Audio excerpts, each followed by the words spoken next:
안녕하세요. 수의사로 일하고 있는 30대 후반 여성입니다. 저는 제 스스로 대쪽 같은 사람이라고 믿었습니다. 잘못된 건 무조건 바로잡아야 하고 틀린 건 틀렸다고 지적해야 하는 사람이요. 그런데 세상 일이라는 게 무조건 제 뜻대로 살 순 없는 거더라고요. 특히 결혼이라는 제도로 제가 아닌 타인과 가족으로서 묶이게 되었을 땐 말이죠. 그 가족이란 논 때문에 저는 수많은 인내의 시간을 보내야 했습니다. 나름대로 평온했던 제 삶을 흔들어 놓은 일생일대의 사건을 많은 분들께 공유해 보고 싶어 이렇게 사연을 보내봅니다. 제 성격이 형성되는 데는 어릴 적부터 함께 산 저희 할아버지의 영향이 컸습니다. 할아버지는 고등학교 교장을 역임하시고 은퇴하셨죠. 그래서인지 할아버지는 그런 일을 보고 그냥 지나친 적이 없으셨습니다. 특히 친손주인 저와 오빠에겐 더욱 엄하게 가정교육을 시키셨었죠. 할아버지와 저희 부모님 세 분 다 교육계에 종사하셨기에 오빠와 저 또한 자연스럽게 학업에 열중하게 되었어요. 이후 오빠는 교대에 진학해 임용고시 합격 후 고등학교 교사가 되었고, 저는 지방 수의대를 졸업하고 다시 서울로 돌아와 대형 동물병원에 취직을 하게 되었습니다. 이후 29살에 저는 결혼을 하게 되었어요. 다름 아닌 할아버지의 소개로 말이죠. 제 시어머니께선 여고 시절 할아버지가 맡았던 반의 학생이었다고 했습니다. 시어머니께선 제 할아버지가 자기 인생의 길이 남을 은사님이라고 말씀하셨어요. 내가 성격이 좀 뾰족했는데 반 애들이 그런 날 합심해서 따돌렸지 뭐니. 재수 없다고 말이야. 난 따돌릴 테면 따돌려보라고 오히려 고개를 더 빳빳하게 들고 다녔지. 나밖에 모르던 아나무인인 나를 붙잡아 앉혀서 고쳐주려고 노력한 분이 바로 네 할아버님이란다. 본인의 말씀처럼 조금 까칠한 편이긴 했지만 시어머니는 정말로 저희 할아버지를 존경하고 따랐던 것 같습니다. 그리고 은사님의 손녀에서 자신의 며느리가 된 저 또한 많이 좋아하고 아껴주셨죠. 하지만 저는 솔직히 말하면 까칠한 시어머니보단 자상하신 시아버지가 더 좋았습니다. 당시 작은 중소기업을 운영하고 계셨던 시아버지는 대표라는 직함을 가지고도 전혀 거들먹거리는 면이 없으신 분이었어요. 항상 저와 시어머니에게 자상하셨고 자식인 남편과 시동생 그리고 시누이에게도 듬직한 아버지가 되어주셨죠. 저보다 3살 연상이었던 남편은 시아버지의 회사에서 일하고 있었습니다. 처음에 대화를 나눌 때 남편은 욕심이 조금 많은 듯 보였어요. 하지만 저는 그 부분이 오히려 좋았습니다. 일을 해내는 데엔 그만한 욕심도 분명 필요하다고 생각했거든요. 제가 워낙 성취욕 있는 사람을 좋아하기도 했고요. 그리고 그 부분을 제외하면 사람이 착해 보여 저는 남편과 1년간 만남을 가진 후 결혼을 결심하게 되었습니다. 지금 생각하면 남편은 저때 제 앞에서 착한 척 내숭을 떨었던 것 같아요. 결혼 후에는 점점 제게 짜증을 내기도 하고 신경질을 내기도 하는 모습을 보였거든요. 처음엔 내가 속아서 결혼을 한 건가 싶기도 했지만 제 하소연을 들은 제 친구가 제게 한 말을 듣고 저는 납득을 하고 말았어요. 야, 그럼 결혼 전에 여자 꼬시는데 착한 척 안 할 남자가 어딨냐? 남자 다 똑같은 거야. 다 그렇게 지지고 볶고 사는 거지 뭘. 저와 남편은 결혼 후 곧바로 시댁에 합가를 했어요. 시댁이 워낙 넓기도 했고 마침 시누이가 우리 결혼에 맞춰 독립을 하겠다며 집을 나가기도 해서 방이 남았거든요. 저 또한 저를 예뻐해 주시던 시부모님과 사는 게 싫지 않기도 했고요. 이후 저는 결혼 1년 만에 이란성 쌍둥이 남매를 출산하게 되어 일을 쉬게 되었습니다. 첫째는 딸, 둘째는 아들이었어요. 친정 할아버지와 부모님, 시부모님도 저희 아이들을 무척 예뻐하셨죠. 그런데 살다 보니 시어머니는 마지 선호 사상이 강한 분이시더라고요. 그래서 극구 은사님의 손녀인 저와의 만남을 맞이인 남편에게 밀어붙였던 거였더라고요. 게다가 밥숟가락도 무조건 맞이 먼저, 집에 좋은 선물이 들어오면 무조건 맞이에게 맞이, 맞이, 오로지 맞이 바라기셨죠. 문제는 남편이 그런 시어머니의 차별을 당연하게 받아들였단 겁니다. 심한 건 아니었어요. 그저 당연하게 형제들 중엔 자신이 제일 먼저여야 한다는 생각이 박혀 있었던 거죠. 시동생과 시누이는 워낙에 착한 사람들이라 별 불만 없이 자신들 어머니 뜻대로 남편에게 양보를 하고 살았던 것 같더군요. 시아버지는 남편이 그런 면모를 보일 때마다 주의를 주셨지만 회사를 운영하느라 워낙에 바쁘신 분이어서 집안일에 관여할 시간적 여유가 많이 없으셨죠. 문제는 집안이 아닌 시아버지의 회사였습니다. 남편뿐 아니라 시동생 또한 시아버지 회사에서 재직 중이었어요. 남편은 부대표, 시동생은 부장 직급을 달고 있었는데 직급과는 별개로 회사 내 평판은 시동생이 훨씬 좋더라고요. 학벌은 남편보다 시동생이 조금 더 아래였지만 사람이 워낙에 일을 하는 데 있어 추진력도 강하고 그러면서도 유도리와 리더십을 겸비하고 있더군요. 조금 결단력이 약하고 우유부단한 성격의 남편에 비해서 말입니다. 문제는 시간이 흐를수록 남편이 시동생에게 질투와 자격지심을 느꼈다는 거였습니다. 그래도 결혼 초반에는 회사 일을 집에까지 가져오진 않더니 언제부턴가 남편은 집에서도 시동생에게 이유 없이 시비를 걸고 트집을 잡기 시작하더군요. 야, 너 너희 팀 아래 직원 똑바로 간수 못해? 엘리베이터에서 마주쳤는데 그놈 나한테 인사랍시고 고개만 까딱하더라. 누구?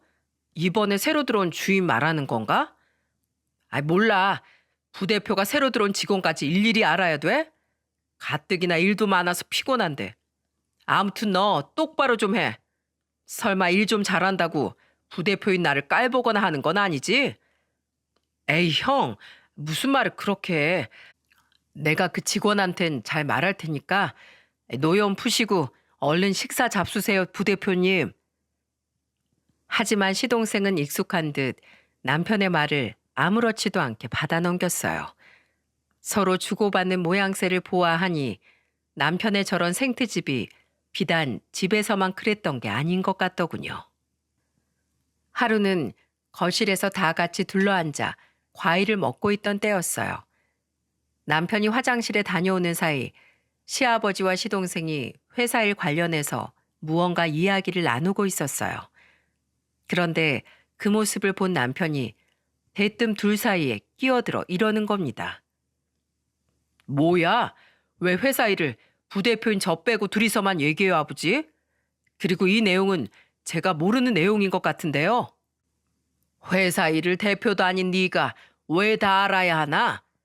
서로 맡은 업무가 다른 것을. 저번에 수철이 얘가 맡았던 일에 문제가 생겨서 잠시 얘기하고 있었다. 형, 작년에 유독 이슈가 많았던 거래처 알지? 거기 관련된 세금 계산서에 뭔가 틀린 부분이 있었나 봐. 그거 좀 해결하려고.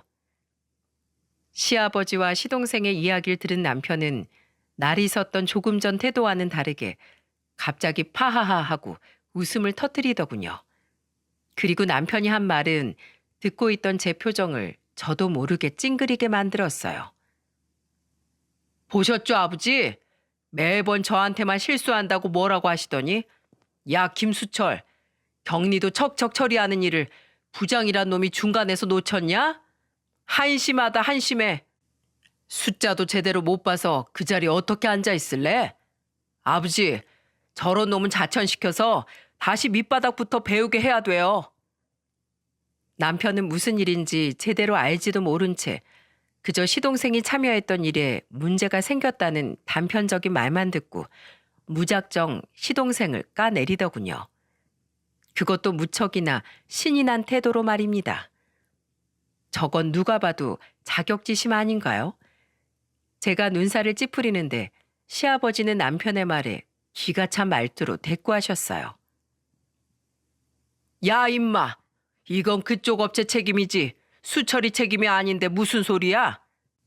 그리고 엄밀히 따지면 이런 책임감 없고 일처리 느린 회사를 거래처랍시고 물어온 게 성수 너 아니냐? 그럼 이건 결국 네 탓이게? 네? 그런 게 어딨어요. 제가 뭐 독심술사도 아니고 그 업체가 그런 업체였을지 어떻게 알아요? 아버진 괜히 매번 저한테만 난리세요. 이거 차별이에요, 아버지. 아버지 때문에 수철이 제가 콧대만 더 높아져서 기고만장하는 거라고요. 그러더니 남편은 시아버지가 뭐라고 역정을 내시기 전에 방으로 쏙 들어가 버렸습니다. 시아버지는 이마를 짚으며 고개를 절레절레 저으셨죠. 아유, 어쩌다 사내 녀석 배포가 저렇게 간장종지만하게 자랐을까 원. 저는 남편을 따라 방으로 들어갔습니다. 그리고 남편을 붙잡고 쓴소리를 좀 했어요. 여보, 당신 저번에도 도련님한테 생트집을 잡더니 오늘은 아버님한테까지 그게 무슨 말버릇이야? 당신 이런 행동 정말 보기 안 좋아. 자격지심 부리는 사람 같다고. 뭐? 자격지심? 내가 왜? 내가 쟤보다 뭐가 모자라서 자격지심을 부려야 되는데? 나는 아버지의 차별을 당당히 지적한 거라고. 그리고 당신이 선생이야? 왜 사사건건 사람을 가르치려 들어? 당신 혼자만 세상 올곧게 사는 척 하지 마. 역겨워. 남편은 항상 이런 식이었죠. 제가 조금이라도 이빠른 말을 하면 제가 한 말에 3배는 더 덧붙여서 제게 어떻게든 상처를 주려고 했어요. 그게 남편의 방어 기제라는 걸 알았기에 처음엔 저도 이해하려 했지만 계속 듣다 보니 저도 사람인지라 점점 화가 나고 지치더군요. 그래도 제가 선택한 남편이고 애들 아빠였기에 저는 포기하지 않고 남편이 저럴 때마다 쓴소리를 했습니다. 남편이 올바른 길로 갈 수 있도록 돕는 게 응당 아내의 역할이라고 생각했기 때문에요. 하지만 남편은 그런 제 행동이 너무나 싫었던 것 같습니다. 남편은 점점 저에게도 날선 태도로 일관하기 시작했거든요. 그래도 저는 꾹 참고 살아갔습니다. 부모님과 할아버지께 걱정을 끼쳐드리고 싶지 않았거든요. 아직 어린 아이들에게 아빠를 없애고 싶지 않기도 했고요. 본격적인 문제는 제가 결혼한 지 6년 후에 일어났습니다. 시아버지께서 이제 그만 쉬고 싶다는 의사를 밝히신 거예요. 그런데 남은 대표직 자리가 갈등의 화두가 되었습니다. 시아버지는 속으로 시동생을 염두에 두신 것 같았어요. 왜냐하면 남편과 시동생 중 한 명에게 대표직을 물려주고 싶다고 말씀하시면서 이런 말을 덧붙이셨거든요. 우리 같은 중소기업에서 제일 중요한 게 뭔지 알지? 바로 사람이다. 회사 일을 내 일처럼 여기고 여기까지 함께 이끌어와준 직원들 말이야. 그러자면 대표 자리 또한 그 직원들에게 신망이 두터운 사람이 맞는 게 난 맞다고 생각한다. 그 말을 들은 남편의 표정이 사정없이 일그러지더군요. 남편은 시아버지의 말에 곧장 반박을 하기 시작했죠. 아버지, 전 그렇게 생각 안 해요. 원래 높은 자리에 앉아있는 사람일수록 직원들과 더 멀어지는 거라고요. 직원들 기분만 생각하고 옆에서 알랑방귀를 끼어대던 수철이가 직원들한테 인기가 있을 건 당연한 거 아니에요? 저는 이거 굉장히 불합리한 처사라고 생각한다고요. 시부는 예상했다는 듯 골치 아픈 표정을 지으셨어요. 시동생은 남편 옆에서 입을 꾹 닫곤 곤란한 표정을 짓고 있었고요. 그런데 이야기를 듣던 시어머니가 남편의 곁으로 와 시아버지에게 역정을 내시는 겁니다. 나도 큰애 말이 맞다고 생각해요, 여보. 그리고 집안에 장남이 떡하니 이렇게 버티고 있는데 장남도 아닌 둘째가 집안 사업을 물려받았다고 하면 남들이 뭐라고 하겠어요? 그럼 우리 성수는 마지가 돼서 동생 아래에서 일하란 말이에요? 모름지기 사람도 일해도 다 순서가 있는 법이에요. 내 눈에 흙이 들어가기 전엔 난 그 꼴 절대 못 봐요. 수철이 너도 행여나 네 형 자리 넘볼 생각 마라. 동생은 동생의 역할이 있는 거야. 네가 일을 잘하면 너만 잘났다고 잘난 찰 게 아니라 그 능력으로 형을 잘 보필할 생각부터 해야지. 우리나라 역사를 봐도 장남보다 둘째를 우선시하는 집안은 없어. 쌍놈 집안이 아니고서야. 이 엄마 말 알아들었어? 집안의 분위기가 싸늘하게 내려앉았습니다. 저는 아무래도 시아버지의 의견이 맞다는 생각이 들었는데 남편을 붙잡고 이야기를 하려니 남편은 아예 제게 말도 걸지 않더군요. 제가 뭐라고 얘기할지 다 알고 있다는 듯이 말이에요. 그래서 전 남편 대신 시어머니를 설득하려 했죠. 저를 평소에 예뻐하셨으니 어느 정도는 말이 통할 거라고 생각해서요. 그런데 웬걸 시어머니는 도리어 저에게 화를 내셨습니다. 그게 무슨 소리야? 성수가 대표직을 포기할 수 있게 도와달라니. 너 그게 맏며느리로서 할 소리냐? 내가 너 교육자 집안 딸이니까 우리 성수한테 입 바른 소리 한 번씩 하는 거 다 용서하고 이해했다. 그런데 이건 아니지. 네 남편을 도와주지 못할 망정 어디 못 빼어먹은 말을 지금 내 앞에서 들이밀어? 넌 내가 평소에 잘해줬기로써니 시애미 자리가 우습니? 어? 그딴 소리 할 거면 당장 방에서 나가. 저는 결국 시어머니의 방에서 쫓겨나고 말았어요. 어안이 벙벙했습니다. 시집 와서 시어머니에게 저런 모진 소리를 들어본 게 처음이었거든요. 너무 놀란 나머지 제 눈엔 눈물마저 핑 돌고 말았죠. 그리고 다음 날 저는 일찍 퇴근한 시아버지와 서방님이 방에서 나누는 대화를 듣게 되었어요.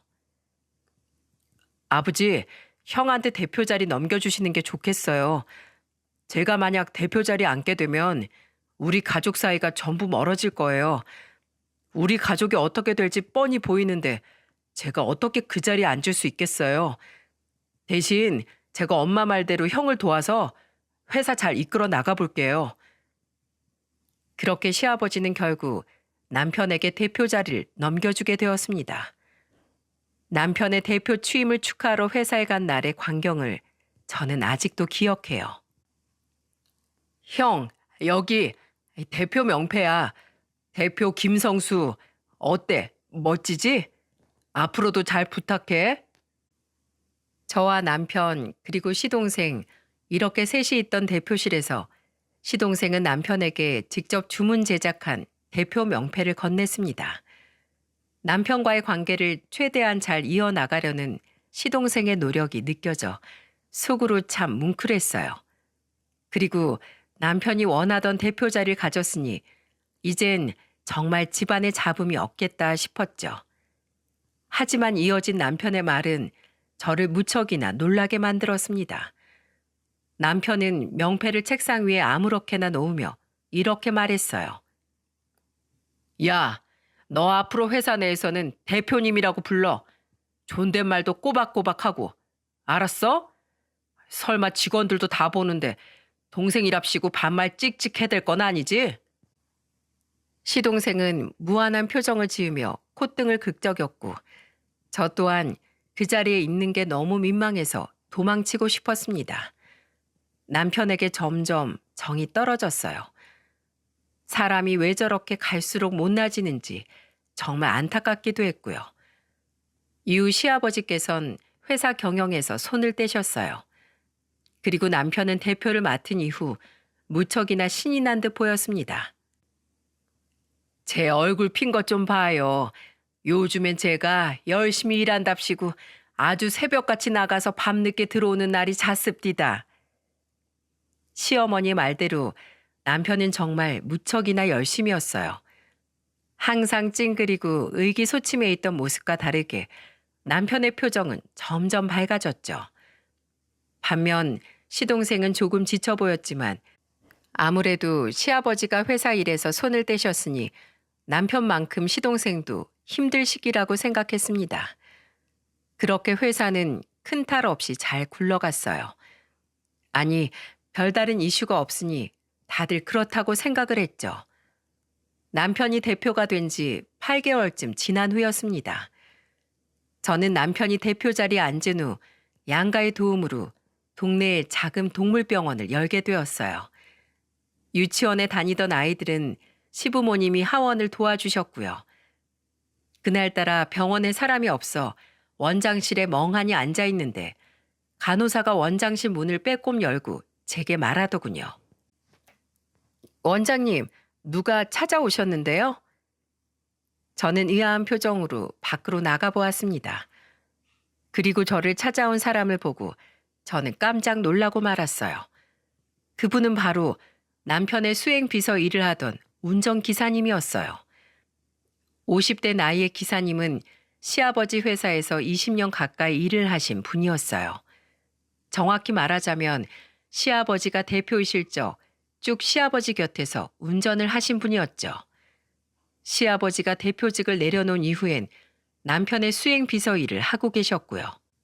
기사님은 시아버지가 회사 대표로 계실 때 가끔 집에 들어와 저희 가족과 식사를 하기도 했던 분이었어요. 제 손으로 직접 밥을 챙겨드린 적도 있었죠.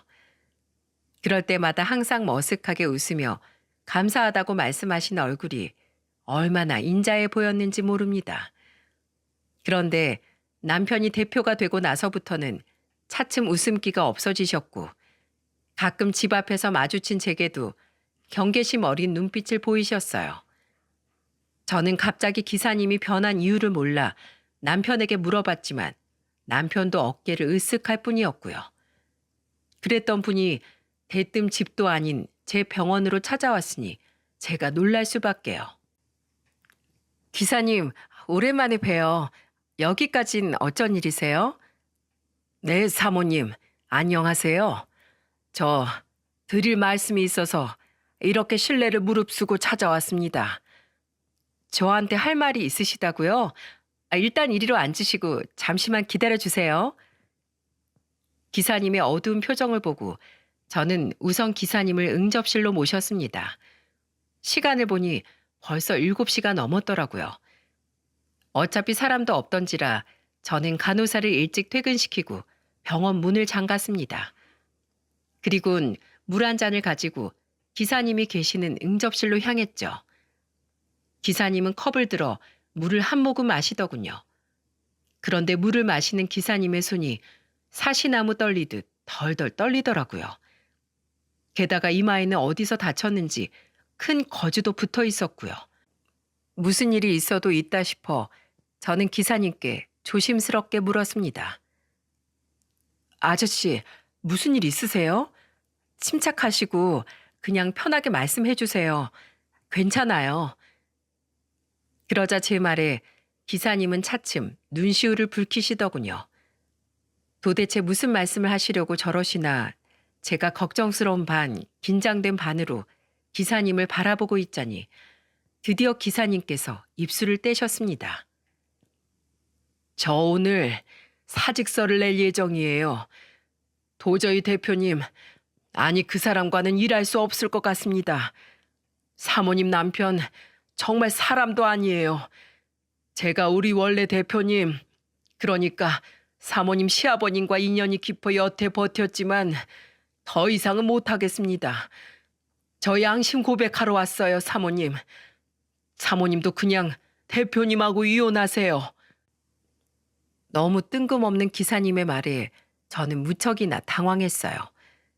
기사님은 가방에서 노트북을 꺼내 전원을 켜시더군요. 그리고 제게 노트북 화면을 보여주셨는데 화면에서 재생되고 있는 영상은 제게 아주 큰 충격을 안겨주었어요. 이건 대체...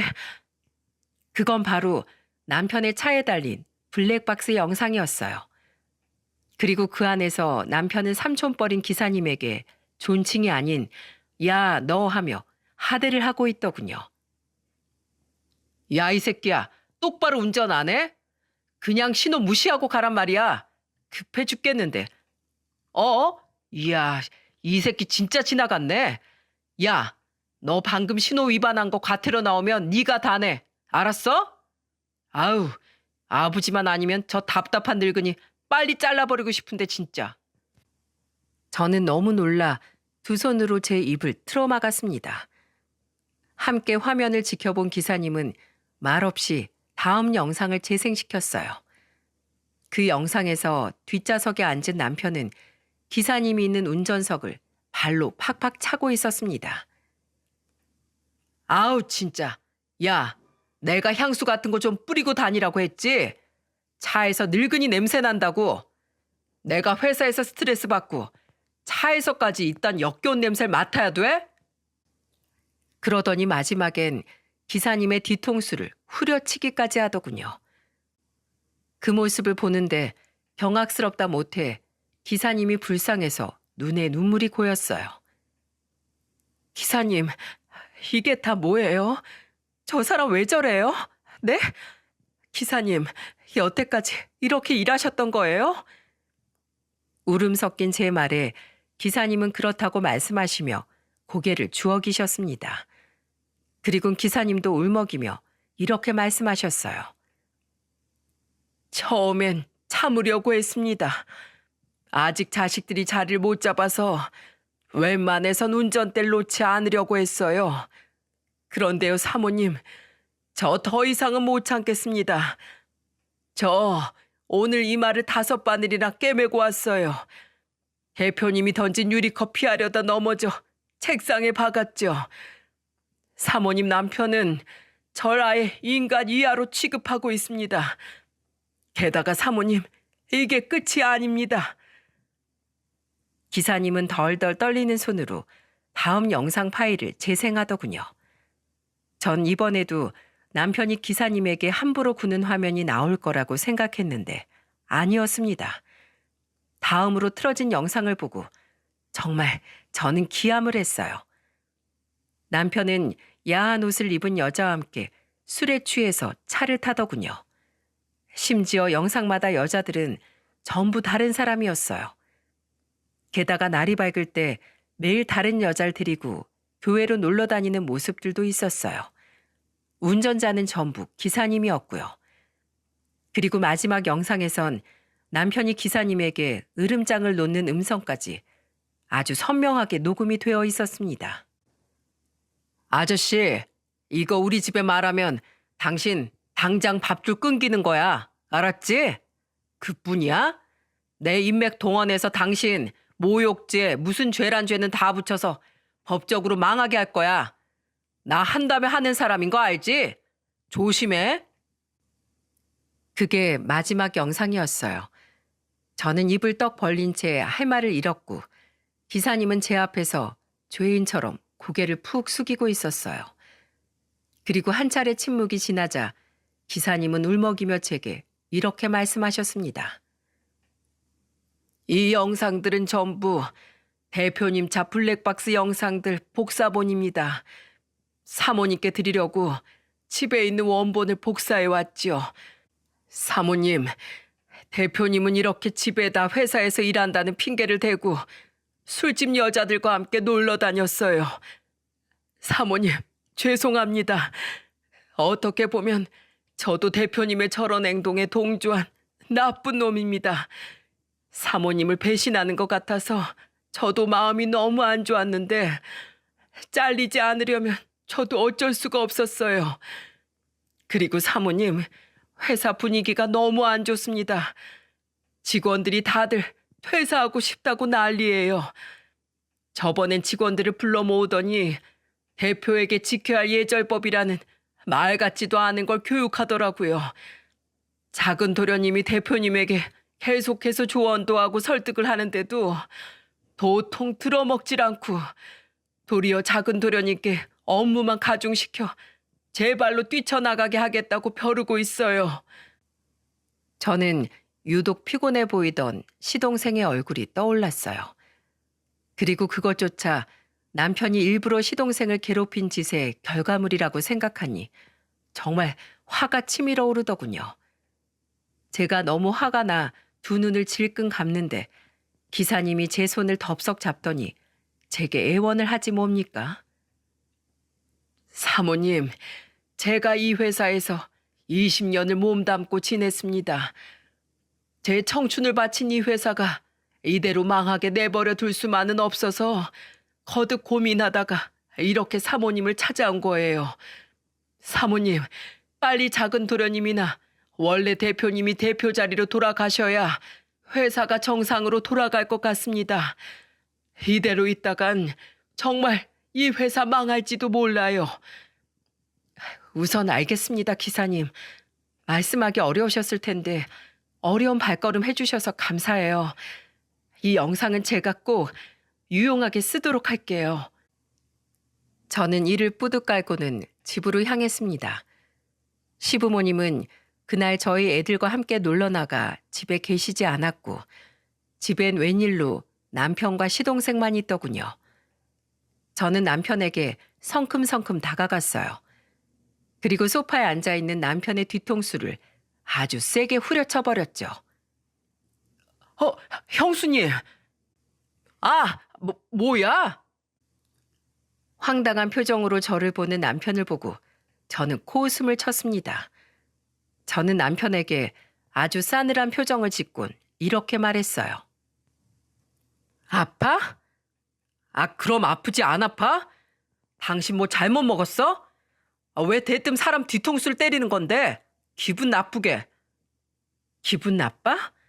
그걸 아는 인간이 자기 아버지랑 비슷한 연배 기사님 뒤통수를 팍팍 때리고 유리컵 던지고 이 새끼 저 새끼 하면서 욕설을 해대? 네가 인간이야? 이 쓰레기 같은 새끼야. 너 내가 그래도 여태 애들 아빠고 내가 선택한 내 남편이니까 어떻게든 인간 만들어 보려고 노력했어. 그런데 밖에서 이렇게 인간 말종 같은 짓거리를 하고 다녀? 그게 무슨 헛소리야?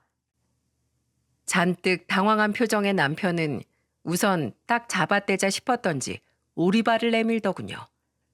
그 모습을 보는데 정말 역겨워서 구역질이 날 것 같았어요.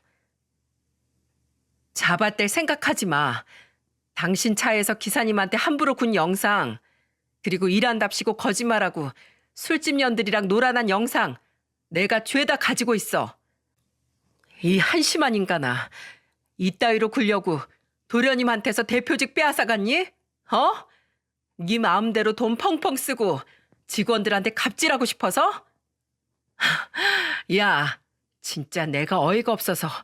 뭐? 대표에 대한 예절법 교육? 너 또라이냐? 진짜 내가 너 같은 별스러운 놈은 처음 본다. 됐고, 여보세요. 나 이거 아버님한테 다 말씀드릴 거고 영상도 다 보여드릴 거야. 그리고 너 같은 인간이랑은 더는 못 살아. 당장 이혼이야. 알았어? 그리고 너 어디 가서 쪽팔리게 내 남편이었다고 떠들고 다니지 마라. 뒤지기 싫으면? 평소에 너무 많은 화를 참아왔던지라 한 번 터진 제 입은 다칠 줄을 모르더군요. 그런 제 모습을 남편과 시동생은 입을 떡 벌리고 쳐다보고 있었고요. 그러다 먼저 정신을 차린 남편이 이내 표정이 사납게 일그러지더니 제게 달려들려는 겁니다. 당신이 그 영상이 있다 이거지? 내놔. 누구한테 뭘 보여줘? 웃기지 마. 내가 그렇게 되도록 내버려 둘 것 같아? 어딨어? 그 영상 당장 내놔. 하지만 저는 아랑곳하지 않았어요. 저는 제 뒤에 앉아있던 시동생에게 뒤도 돌아보지 않고 말했죠. 도련님, 제 말 들으셨죠? 저 버러지 뒷다리털 같은 놈이 한 짓들이에요. 저래도 형이랍시고 대표 자리에 앉혀놓고 싶으세요? 이건 아닌 것 같죠? 그럼 일단 저 인간 좀 붙들어 놓으세요. 저 짐 싸서 집 나갈 동안이요. 네? 네. 제 말에 시동생은 엉거주춤 일어나 남편을 힘으로 제압하더군요. 저는 그 개판을 뒤로하고 방으로 들어와 제 짐을 쌌습니다. 그리곤 그 길로 친정으로 향했죠. 우선 집을 나오고 시아버지께 자초지종을 말씀드린 뒤 아이들을 다시 데리고 오려고요. 그리고 그 길로 시아버지께 USB에 담긴 영상들을 전부 보냈습니다. 그랬더니 얼마 지나지 않아 시아버지께 전화가 오더라고요. 미안하구나, 아가야. 내가 자식 교육을 잘못 시켜서 일이 이렇게 되었다. 내가 입이 10개라도 할 말이 없어. 우선 친정에 있으렴. 애들은 수철이 통해서 거기로 보내마. 내가 회사 일부터 해결하고 집안일은 그 이후에 정리하자꾸나. 내일 당장 임원들부터 모아놓고 이 사달을 처리해야겠다. 그날 저녁 시동생은 제 아이들을 친정에 데리고 왔고 제게 이틀 뒤 임원회의가 소집되었다고 말해주었습니다. 아마 그때 남편의 직위가 해제될 것 같다고요. 형 지금 아버지가 던진 식탁 의자에 맞아서 병원으로 갔어요. 엄마는 영상을 보고 충격받아서 자리에 들어 누우셨고요. 하지만 임원회의가 열린다던 그 이틀보다도 빨리 생각지도 못한 곳에서 일은 터지고 말았습니다. 얘 채화야, 이거 봐라. 이거 너희 시아버지 회사 아니니? 엄마가 제게 한 기사를 보여주셨는데 그걸 보고 저는 경악을 금치 못했어요. 기사의 헤드라인엔 중소기업 대표의 충격적인 갑질이라고 적혀 있었고 모자이크 처리가 되긴 했지만 분명 기사의 사진들은 제가 본 영상들의 캡처본이더군요. 저는 너무 놀라 시동생에게 전화를 했지만 받지 않았고 남편은 몰라도 시아버지와 시동생이 걱정이 됐던 전 고민을 하다 회사로 달려가게 되었습니다. 회사에 도착한 제 눈에 들어온 광경은 그야말로 아비규환이었어요. 이 버러지만도 못한 자식아, 감히 내 회사에 먹칠을 해? 내가 어떻게 키운 회사인데? 바로 시아버지가 남편의 책상에 있던 명패를 남편에게 집어던지신 겁니다. 유리로 된 명패는 바닥에 떨어지며 와장창 박살이 났고 잽싸게 날아오는 명패를 피한 남편은 시동생의 등 뒤로 숨기 바쁘더군요. 나중에 시동생에게 들으니 기사님의 이마에 난 상처를 본 기사님의 아들이 눈이 돌아 기사님께 있던 원본 영상들을 인터넷에 죄다 뿌린 거더라고요. 야, 너 당장 대표 이사직 해임이야. 알았어? 대표고 뭐고 2번 다시 내 회사에 발도 들일 생각하지 마. 아버지가 어떻게 마음대로 절 잘라요? 대표는 저라고요. 그 와중에도 입만 산 남편 놈은 시아버지께 겁먹은 목소리로 대들더군요. 그 말에 시아버지는 코웃음을 치셨지만은요. 야, 이 회사 지분 명의 아직 내가 다 가지고 있어. 내가 혹시 해서 네 이름만 먼저 대표직에 올려놓고 하는 거 봐서 지분도 주려고 했건만 넌 도저히 안 되겠다. 너는 대표할 깜냥이 안 되는 놈이야. 너 내 직원들 함부로 대한 죄, 내 회사 명예를 아주 바닥으로 꼬라박은 죄, 그리고 내 며느리 눈에서 피눈물 나게 한 죄, 내가 네 죄값을 톡톡히 치르게 해야겠다. 너 당장 짐 싸서 내 회사에서 나가. 내 회사에 네 발가락 하나라도 들일 자리 없으니까 당장 꺼져. 그리고 내 집에서도 나가. 그날 남편은 결국 회사에서도 잘리고 집에서도 쫓겨났습니다. 시아버지께서 한 원룸 전세를 얻어 그곳으로 남편을 쫓아냈더군요. 짐도 용달차를 불러 전부 실어보냈고요. 그리고 회사 경비 아저씨께 남편이 찾아오면 당장 쫓아내라고 으름장을 놓으셨다네요. 그러니 안심하고 집으로 와서 이야기 좀 하자던 시아버지 말에 저는 그 집으로 찾아갔습니다. 집에 들어가 보니 거실 소파에 시아버지와 시동생, 그리고 고개를 숙인 시어머니가 앉아있더군요. 아버님, 어머님, 말씀드린 대로 저 이혼할게요. 저 그 사람이랑 더는 못 살 것 같아요. 그동안 제게 잘해주셔서 감사하지만 제가 못 살겠다는 이유는 말씀 안 드려도 아시겠죠? 아이들은 애들 아빠한테 남겨놓을 순 없으니 제가 데리고 갈게요. 저의 단호한 말에 시아버지는 제 손을 꼭 잡고 애절하게 말씀하셨어요. 그래, 당연지사 그래야지. 그런데 아가, 이혼하더라도 우리와의 인연은 끊지 않으면 안 되겠니? 우리 예쁜 손주들과 우리와의 인연은 부디 끊지 말아다오. 내 이렇게 부탁하마.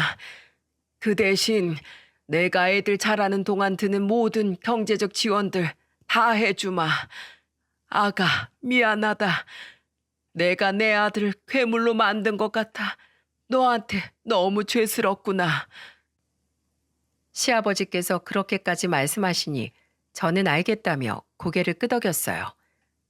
그러자 고개를 푹 숙이고 있던 시어머니께서 눈물을 뚝뚝 흘리시더군요.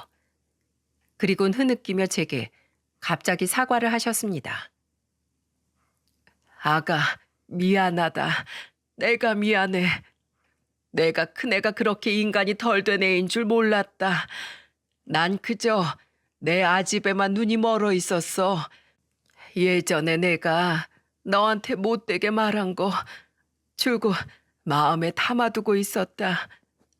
아, 괜한 내 욕심에 너까지 마음고생하게 한 것 같아. 정말로 미안하다. 미안해. 그때 내가 네 말을 듣고 큰애를 말렸더라면 일이 이 지경까지 되진 않았을 것을. 저는 그런 시어머니의 손을 꼭 잡아주었어요. 자신의 아들에 대해 크게 실망한 시어머니에게 더 이상 어떤 질책도 하고 싶지 않았거든요. 이미 벌을 스스로 다 받으셨을 테니까요.